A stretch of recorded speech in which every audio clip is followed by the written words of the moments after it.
A continuación haremos un resumen de lo que es la obra del Espíritu Santo en 4 etapas. Y entonces vamos a estudiar el tema de esta mañana. Número 1. Decíamos que el Espíritu Santo realiza su obra en 4 etapas. La primera etapa de la obra del Espíritu Santo es que convence de pecado. ¿Qué hace el Espíritu Santo? Cuando una persona se acerca a Dios, cuando una persona se siente encarada con el Espíritu Santo, cuando se encuentra con el Espíritu de Dios, el Espíritu lo convence de pecado. El Espíritu le hace sentir su situación espiritual. El Espíritu Santo toca su ser interior y le hace comprender que ha estado viviendo separado de Dios. Estar separado de Dios significa que entonces se cometen actos pecaminosos.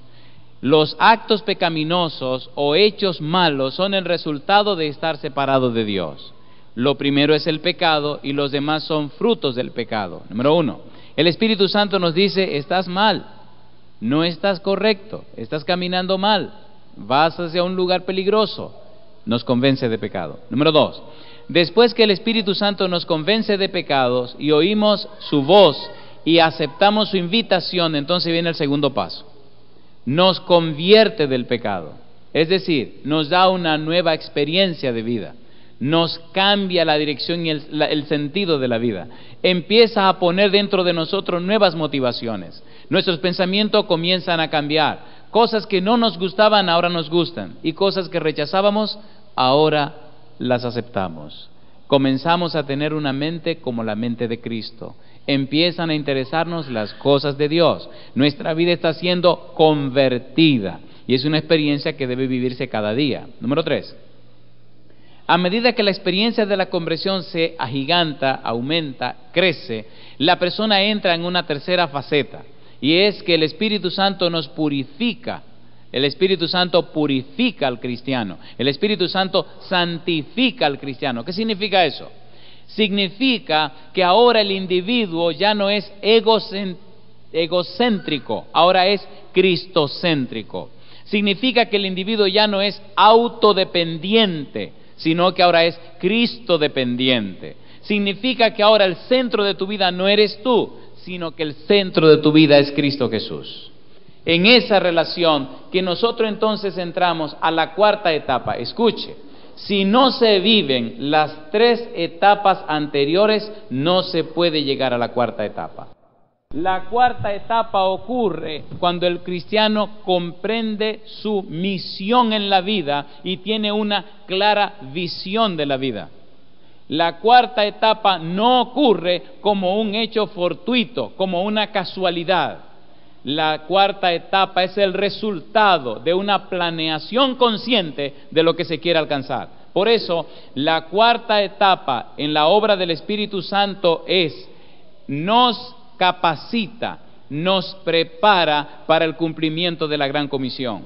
El mismo Jesús dijo a los discípulos: ustedes quédense aquí en Jerusalén, porque dentro de no muchos días serán investidos con poder de lo alto. Pregunta número 1, ¿les explicó Jesús? Sí. ¿Estaban conscientes los discípulos? Sí. ¿Permanecieron en el aposento alto de día? Sí. ¿Estaban conscientes de lo que estaban haciendo? Sí, Señor. Y entonces vino el derramamiento del Espíritu Santo. Cada cristiano que vive ahora tiene que haber pasado, número 1, por la experiencia de ser convencido de pecado por el Espíritu Santo. Número 2, de ser convertido del pecado cada día por el Espíritu Santo. Número 3, de ser santificado y purificado por el Espíritu Santo. Y entonces se preparará para el 4º evento, el derramamiento pleno y total del Espíritu Santo. Recuerde, el derramamiento del Espíritu Santo, el bautismo en el Espíritu es el elemento clave para la proclamación del Santo Evangelio de Jesús con poder y grande gloria. Hoy vamos a estudiar Apocalipsis capítulo 18, verso 1 al 4, el mensaje de aquel ángel que da el fuerte pregón, el 4º ángel. ¿Qué significa eso? Eso no es nada más y nada menos que el cumplimiento de la gran comisión, siendo llenos del Espíritu Santo. Y lo vamos a hacer doble. No solo lo vamos a presentar para que usted lo escuche, sino que vamos a tratar de que usted lea también lo que voy diciendo. ¿Podemos hacer una oración ahora, por favor? ¿Nos colocamos en pie?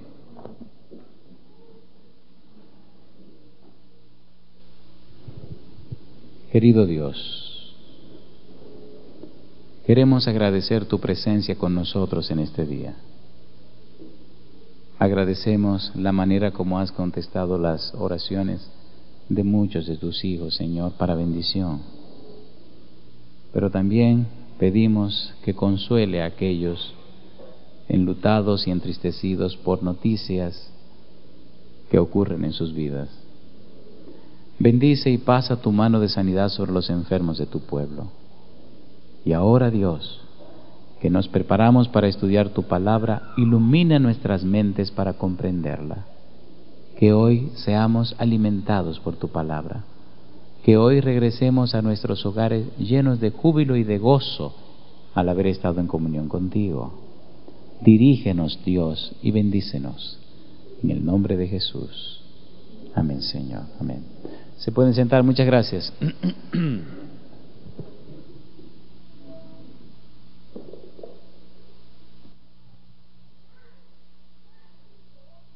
Apocalipsis capítulo 18. Dice el versículo 18, después de esto vi ¿a quién? A otro ángel. Si usted lee el capítulo 14, encuentra a partir del versículo 6 que se habla de 3 ángeles. Si lee el versículo 6, se da cuenta que el mensaje de ese primer ángel tiene que ver con la proclamación del Evangelio. Todo el asunto gira en torno al Evangelio de Jesucristo. Todo el asunto tiene que ver con el comandante en jefe de la obra cristiana, que es el Espíritu Santo. Toda la proclamación de este mensaje de salvación tiene que ver con el Espíritu Santo. Por eso, el ángel que allí se presenta describe la obra de Dios en la tierra, que involucra a todas las potencias del cielo, el Espíritu Santo, los ángeles y al pueblo de Dios. Es el símbolo de una obra gloriosa que se lleva a cabo en toda la tierra, con gran poder, gran luz y gran gloria. Alabado sea el nombre de Dios. Y usted es llamado a participar de ese magno evento, la manifestación del poder de Dios. El ángel representa el poderoso reavivamiento y su mensaje es el que algunas veces hemos llamado ¿cómo? El fuerte clamor, porque dice, clamó con fortaleza en alta voz, ¿qué cosa? Ha caído Babilonia. Cuando las personas oyen esa frase, ha caído Babilonia, algunos se ponen nerviosos. No se preocupe, no se preocupe. Es bueno entender lo que significa Babilonia. ¿Qué significa Babilonia? La palabra Babilonia deriva de ¿qué palabra? Babel. ¿Y significa qué cosa? ¿Recuerdan la torre de Babel? ¿Recuerdan que Dios había prometido que no enviaría otro diluvio para acabar con la tierra? ¿Recuerdan los que hicieron los edificadores en la torre de Babel? Una torre que llegara hasta el cielo, es decir, que pasara de las nubes. Un lugar de refugio por si viniera otro diluvio. No creían en la palabra de Dios. Y si usted lee el capítulo 11 de Apocalipsis, de Génesis, se encontrará que ellos dicen, hagámonos un nombre. Es decir, seamos famosos, seamos el centro de este asunto. La idea de Babilonia era hacer un imperio mundial. Por eso Nimrod hizo un imperio con varias ciudades. Y en Babilonia, en Babel, en la torre de Babel, vino la confusión de lenguas. ¿Se acuerdan o no se acuerdan? Así que la palabra Babilonia viene de Babel y significa confusión. ¿Cuál es la confusión? Que el individuo quiere colocarse en el centro de su vida, que el individuo no reconoce a Dios como el centro, sino que se coloca él mismo. Y eso trae como consecuencia la confusión. ¿Recuerdan a Nabucodonosor? ¿Recuerdan el imperio de Babilonia, el neoimperio babilonio? Nabucodonosor una vez decía, ¿y esta no es la Babilonia que yo crié? Y perdió la razón y duró ¿cuántos años loco? 7 años. Nabucodonosor se colocó en el centro. Adorar a Babilonia, ser víctima de Babilonia, es quitar al Señor y colocarse uno como centro de la situación. Por eso tan importante la obra del Espíritu Santo, para que nos convenza de pecado, de justicia y de juicio. Dice en el conflicto de los siglos, la palabra Babilonia deriva de Babel y significa confusión. Se emplea en las Santas Escrituras para designar las varias formas de religiones falsas y apóstatas. Casi todas las religiones falsas se basan en el mismo principio, a saber que el hombre puede depender de sus propios esfuerzos para salvarse. ¿Se entiende? Y más, el principio de que el hombre puede salvarse por sus propias obras es el fundamento de toda religión pagana. Era ya el principio de la religión judaica. Satanás lo había implantado y doquiera se lo adopte, los hombres no tienen defensa contra el pecado. Usted y yo no somos el centro. El centro es Cristo Jesús. Siempre nos salvaremos por la gracia de Dios. Siempre será por su gracia, no por nuestros méritos, no por nuestra capacitación. Por tal razón, entonces, Babilonia significa tratar de salvarse a sí mismo y adorarse a sí mismo en lugar de adorar a Dios. Y de esa situación, y de esa mala experiencia, y de esa falsedad religiosa, entonces la Biblia nos dice, salid de ella, pueblo mío. ¿Hay o no hay mucha gente en ese sistema de creencias? Sí, pero tenga cuidado. Cuando usted se coloque en el centro y retira a Jesús, usted comienza a tener ese tipo de problema. El Espíritu Santo purifica y santifica al cristiano. La autodependencia es la raíz del pecado. Los actos pecaminosos son la consecuencia lógica de la dependencia propia. Cuando no tomamos tiempo para relacionarnos con Jesús cada día, empezamos a cometer actos pecaminosos porque estamos dependiendo de nosotros mismos. ¿Cierto o falso? La obra del Espíritu de Dios es librarte de ti mismo. Miren qué ocurre con nosotros mismos. Número 1, Satanás tiene mucho conocimiento psicológico y por la experiencia de haber hecho caer a tanta gente es muy astuto. Escucha, número 1, Satanás quiere que te vayas a uno de los extremos, o te vas a la extrema derecha o te vas a la extrema izquierda. Generalmente el ser humano se le fascinan los extremos. Por ejemplo, cuando estás ya en la iglesia, te has entregado a Dios, te has consagrado a Dios, Satanás te quiere llevar a la extrema derecha, haciéndote creer que tú eres la gran pieza, que eres lo máximo, para que empieces a confiar en ti mismo. Cuando tú logras confiar en ti mismo y te colocas como centro y te pone como modelo de los demás, entonces te va al extremo derecho. Autodependencia. Entonces cae en una situación bien difícil. Número 1, número 2. Pero cuando empieza a desligarte del Señor y a separarte del Señor y te vas al lado opuesto, entonces Satanás te dice, tú no sirves, tú eres un hipócrita, ¿qué tú andas buscando en la iglesia? Déjate de estar aparentando, no vuelva para allá. ¿A qué tú vas para allá? Ya lo hiciste tantas veces, ya caíste tantas veces. ¿Qué es lo que tú andas buscando? Quédate aquí conmigo, yo sí te comprendo, yo sí te entiendo, disfruta la vida, goza esto. Entonces, el extremo izquierdo. Si malo es el extremo derecho, malo también es el extremo izquierdo. ¿Se entiende lo que quiero decir? La obra del Espíritu de Dios entonces es a los de la extrema izquierda convencerlos de pecado, convertirlos del pecado, purificar y santificar su vida y traerlos al centro del carril. A los que están en la extrema derecha, los que se pasaron de la raya. ¿Recuerdan al apóstol Pablo? Pablo andaba lejos de la extrema derecha. El Espíritu tuvo que traerlo también y ponerlo aquí en el centro y decirle, Pablo, la única justicia que te da salvación es la justicia de Cristo Jesús. Si no aceptas la salvación por la gracia de Cristo, estás perdido con todo y cumplir con toda la ley. El Espíritu de Dios entonces lucha por librarnos de nosotros mismos, o la extrema izquierda o la extrema derecha, ¿cierto o falso? Él lucha con nuestro propio yo, con nuestro ego, para traernos al centro, al equilibrio. Y es la gran lucha del Espíritu. Y escuche, hasta que usted no pasa por la experiencia de convencido de pecado, convertido de pecado, purificado y santificado, no vive la cuarta etapa, que es bautismo del Espíritu Santo para cumplir la comisión. Y en el capítulo 18 de Apocalipsis, en ese ángel que viene del cielo, que llena la tierra de esa luz gloriosa, se ve el bautismo del Espíritu en los hijos fieles de Dios. ¿Cuánto se predicó el Evangelio con poder en todo el mundo después que los discípulos fueron llenos del Espíritu Santo? Bien, lamentablemente, como decía el profesor Morales, estamos de este lado del milenio todavía y el tiempo se va muy aprisa. Pero por lo menos leamos esta cita. El hombre pecaminoso puede hallar esperanza y justicia, ¿cómo dice ahora? Solamente en Dios.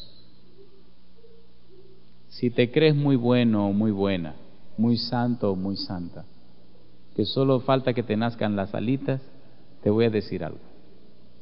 Solo puede encontrar salvación si vienes a Cristo Jesús. Si te quedas así de bueno, será un bueno para nada. ¿Recuerdan el joven rico? ¿Era bueno o malo? Era muy bueno. No sé para qué, pero era muy bueno. Y se perdió. Siendo bueno, se perdió. Pablo era tan bueno que dijo que era, en cuanto a la ley, irreprensible, pero se encontró con Cristo Jesús. Aceptó a Cristo Jesús y alcanzó salvación y vida eterna. Si tu vida, por el contrario, está en la extrema izquierda, lejos de Dios, lejos de la salvación, lejos del Señor, te tengo buenas noticias. La salvación es Cristo Jesús. Y la sangre de Jesús te limpia de todo pecado. Recuerda, esto no es un asunto corporativo, es decir, no es un asunto de religión, no es un asunto del grupo, del paquete, dejémonos de eso. Eso es un asunto personal. Es como tener amores. Por ejemplo, cuando usted tiene amor, ¿a usted le gustaría ser el único novio de su novia? ¿O sí o no? ¿Sí o no? ¿Sí o no? No me diga que se están modernizando, diga que una novia tiene 5 novios, eso no funciona. Recuerdo en la universidad algunos muchachos que tenían su novia y de repente venían con los ojos rojos. Le decía, ¿y qué le pasó a usted? Dice, yo creía que era el novio de fulana. Digo, ¿y descubrió que no? Sí. Digo, pues dele gloria a Dios que lo descubrió ahora. Dele gracias a Dios, amigo mío. Y entonces se echaban a reír. Es bueno que la novia sea tuya o el novio sea tuyo. Así pasa con Cristo. Cristo te quiere para Él solo, porque Él será para ti solo. ¿Se entiende? La palabra solamente en Dios. No hay otro lugar, no hay otra manera. Y dice, y ningún ser humano sigue siendo justo después que deja de tener fe en Dios y de mantener una ¿qué? Conexión vital con Él. Conexión de vida. ¿Recuerdan San Juan capítulo 15 que habla de permanecer en Él? ¿Recuerdan que Jesús dijo, yo soy la vid y vosotros? Si usted corta la rama del árbol, ¿qué le pasa? Pero si la ramita siempre está pegada al árbol, ¿qué le pasa? Siempre tiene vida. La clave es estar conectado al tronco. No te mires a ti, nunca verás nada bueno. Mira a Cristo. No te fijes en ti, nunca encontrarás nada bueno. Fíjate en Cristo. Pablo dice, puestos los ojos en Jesús, el autor y consumador de la fe. Aquí en este país, no recuerdo el lugar, se dice que hay ojalá me puedan ayudar porque es uno de los lugares de esta nación que quiero visitar. Se dice que hay un lugar donde hay una montaña de rocas. El rostro de ¿dónde queda eso? Tenemos que hacer una gira para allá. O vamos todos o voy solo. Pero allá voy. La leyenda dice así, que cierto día, o sea, allá está el rostro aquel que refleja mucha nobleza, muchísimos rasgos. Un buen niño le preguntó a su mamá cuando era pequeñito que quién era ese, y ella le contó que según la leyenda, un día ese hombre vendría a la aldea. Así que el niño todos los días se acostumbró a ir a mirar el rostro que había en la montaña. Y pasaron los años. Y al pasar los años, el niño fue creciendo. Y era tanto lo que cada día contemplaba el rostro y se extasiaba mirando el rostro, que a medida de que fue pasando el tiempo, algo comenzó a ocurrir en la cara de este muchacho. Se hizo un adolescente y él creció, se casó y vivía en la misma localidad, y siempre su gozo era extasiarse mirando el rostro de la roca. Un buen día bajó de la aldea a la pequeñita ciudad que había en aquel lugar, y la gente comenzó a mirarlo con ojos de espanto. Al pasar los años, era tanto lo que había contemplado el rostro de la roca que se había reproducido en su propia cara. Y ahora la gente pensó que él era el rostro de la roca que venía a visitar la ciudad. ¿A quién contemplan tus ojos? ¿De quién te gusta hablar? ¿Para quién son tus más secretos motivos? ¿Quién ocupa el centro de tu corazón? ¿Cuál es la razón más seria de tu vida? Cuando abres tu boca para mencionar lo mejor de tu ser, ¿a quién se refiere? ¿Quién te motiva a vivir? ¿Quién te hace sentir deseo de estar en pie? ¿Quién es la persona que genera en ti tus más cálidos sentimientos, tus más profundos sentimientos o emociones de amor? Si el centro es Jesús, terminará pareciéndote a Jesús. Y el Espíritu de Dios te bautizará con su presencia. Y al final de la historia de esta tierra, en la lluvia tardía, tú serás uno de esos que brillarán para la gloria de Dios. Estamos luchando en este mundo contra el tiempo. Y lamentablemente se nos acabó el tiempo. Terminamos con esta cita. El objetivo del Espíritu Santo es, ¿qué cosa? Llevarnos al punto de que experimentemos una entrega como permanente, o lo que podríamos llamar una entrega absoluta, a tal grado que nunca más dependamos de nosotros mismos, sin importar las circunstancias que nos rodeen. Y esto lleva tiempo. Nadie se hace médico de un día para el otro. Lleva tiempo. Nadie se hace profesional en una semana. Lleva tiempo. Nadie tiene un bebé de hoy para mañana. Lleva tiempo.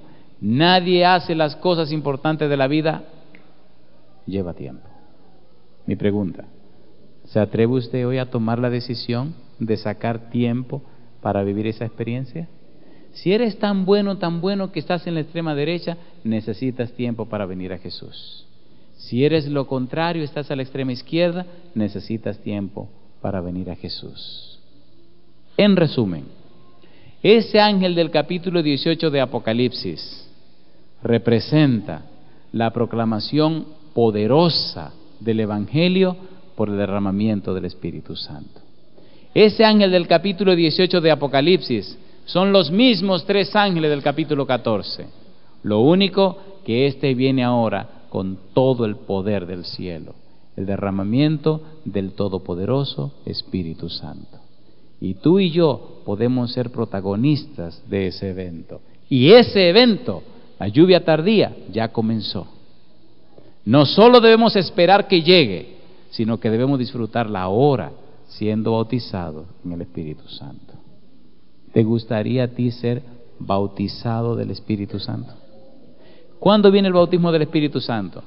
Después de ser convencido de pecado, después de ser convertido del pecado, después de estar siendo purificado del pecado, entonces viene el bautismo del Espíritu Santo. Yo quisiera ver en pie a todos aquellos que hoy se atreven conmigo a orar a Dios para que Él nos bautice con su Santo Espíritu. ¿Colocamos en pie? Querido Dios, es muy probable que por los años que tenemos en tu iglesia hayamos creído que ya nos ganamos el cielo. Es muy probable, Señor, que por la experiencia, el estudio, los conocimientos, hayamos creído que ya tenemos méritos, que hemos ganado puntos. Ay, Señor, cuán engañados estamos. Perdónanos, Padre, por habernos engañado. Despiértanos, Señor, úngenos con tu Santo Espíritu, para comprender que siempre nuestra salvación será por tu gracia, siempre será por los méritos de Cristo Jesús. En el otro extremo, Señor, es posible que alguno de nosotros se haya ido tan lejos y tan lejos de ti que sienta que ya no puede regresar. Es posible que alguno de nosotros piense que ha pecado tanto que ya te olvidaste. No, Señor, una de las razones que no te has olvidado es precisamente porque hoy estamos aquí en tu santa casa de oración. Y estamos aquí porque tu Santo Espíritu nos ha ido a buscar y nos ha traído con amor. Padre querido, toma nuestro pobre corazón y lávalo con la sangre de Jesús. Señor, si está muy frío, enciende el fuego de tu Espíritu para que se caliente. Querido Dios, si ha sido muy manchado, si está muy sucio, entonces estriégalo, lávalo, límpialo con la sangre hermosa de Cristo Jesús. Pero no nos dejes, Señor, si el mundo nos ha atrapado, querido Dios, si las situaciones de ahí afuera nos han esclavizado, Señor, por tu misericordia, por tu gracia, por tu amor, rompe esas cadenas que nos separan de ti. Habilítanos, Dios, para amarte, para creer en tu palabra, para confiar en ti, para buscarte otra vez. Hay muchos corazones heridos, hay muchos corazones maltratados, hay muchos corazones, Señor, desesperados, hay muchos corazones desanimados. Fortalécelos con tu Espíritu, ilumínalos con tu verdad, alcánzalo con tu amor, cúbrelos con tu justicia, llénalos de tu presencia. Este santo día, Padre, nos entregamos en tus manos, pedimos tu bendición. Pasa tu mano sobre los enfermos de tu pueblo y asiste, Señor, a aquellos que se encuentran sufriendo, a aquellos que están luchando con alguna enfermedad. Gracias, Dios, por el alimento de tu palabra. Gracias por la bendita esperanza en Cristo Jesús. Gracias por tu Espíritu. Llévanos en paz de vuelta al hogar, Señor, en el nombre santo de Jesús. Amén, Señor. Amén.